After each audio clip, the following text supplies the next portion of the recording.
We've all heard of history's most infamous psychopaths, Hitler, Stalin, the usual suspects, but they were just the opening act.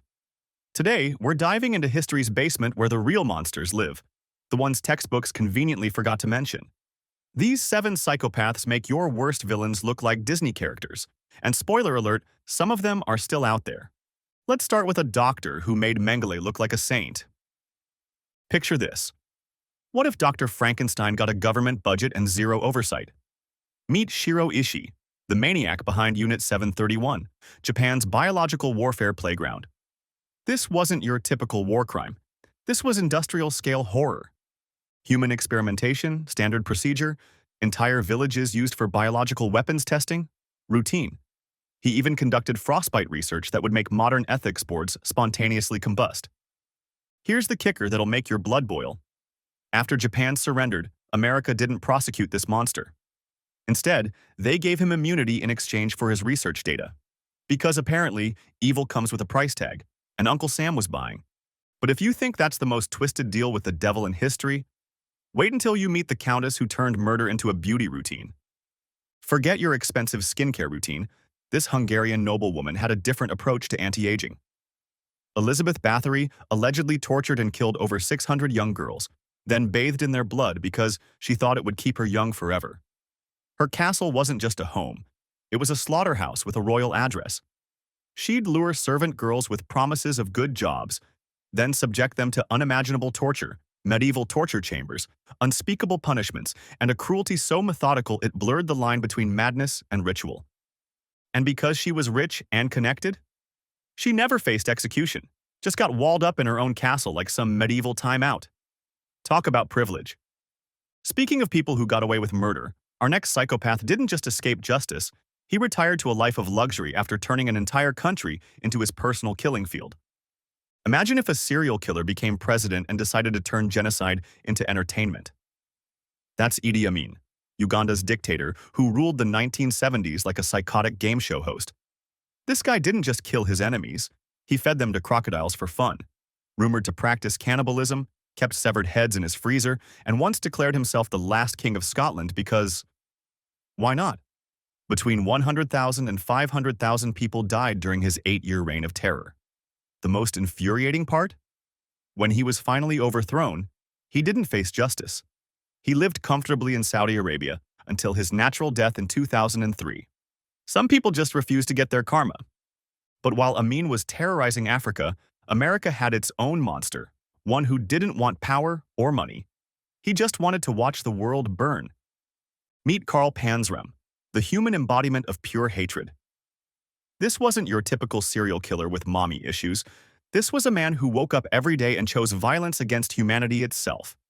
His resume reads like Satan's LinkedIn. 21 confirmed murders, over 1,000 sexual assaults, countless arsons, and robberies spanning decades. But here's what made him truly terrifying. He enjoyed every second of it. His personal motto? I wish you all had one neck and I had my hands on it. When they finally strapped him to the electric chair, his last words were, "Hurry it up, you Hoosier bastard. I could kill a dozen men while you're screwing around." This wasn't mental illness. This was weaponized misanthropy with a body count. From America's most honest psychopath, let's travel to Soviet Russia, where one man turned an entire nation into his hunting ground. The Soviet Union's best-kept secret was also its worst nightmare. Andrei Chikatilo spent 12 years hunting, torturing, and cannibalizing over 50 women and children across Russia. His day job? Elementary school teacher? Think about that for a second. Parent-teacher conferences just hit different when you realize this guy was sizing up families while discussing math homework. The most infuriating part? Soviet authorities ignored the murders for years because serial killers were supposed to be a Western problem. Can't have bad press when you're building a utopia, right? While they covered their ears, Chikatilo kept adding to his body count. But if you think a cannibal teacher is the peak of religious horror, wait until you meet the nun who turned Sunday service into a sacrifice. In the 1960s Mexico, a small-time prostitute named Magdalena Solís stumbled into a cult scam and decided to upgrade it to full-scale religious horror show. She convinced followers she was a reincarnated Aztec goddess and demanded human sacrifices to prove their devotion. This wasn't just murder. This was ritualistic butchery with a crucifix, rituals involving blood, sacrifice, and disturbing ceremonial arrangements. Her followers didn't just lose their minds, they lost their lives in ways no religion should ever justify. She turned Charles Manson's playbook into a religious experience. When authorities finally found the cult's compound, they discovered mutilated bodies arranged in ritualistic patterns. Imagine thinking you joined a spiritual retreat and ending up in a real-life horror movie. But our final monster makes all these others look like amateurs. He didn't want power, fame, or religious devotion.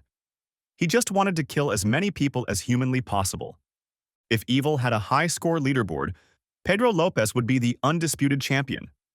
Over 300 confirmed murders across Colombia, Ecuador, and Peru, the overwhelming majority of them vulnerable children. His method was disturbingly systematic. Lure his victims, silence them, and move on like nothing ever happened. When authorities finally believed him, he led them to graves exactly where he said they'd be. Here's the part that stings. After serving just 14 years, he was quietly released. That was in 1998. Since then, he vanished, without a trace. Investigators still don't know where he is. And some think they never will. These aren't your typical history class villains with documentaries and death dates. These are the monsters that slipped through the cracks, the ones who walked free, the ones who got away with it. They remind us that sometimes the worst evil doesn't wear a uniform or give speeches. Sometimes it just smiles and asks for directions. The scariest part? This is just the tip of the iceberg. History's basement is full of monsters you've never heard of. The rabbit hole goes deeper than you think. Question is, how far down are you willing to go? Want more like this? Hit that subscribe button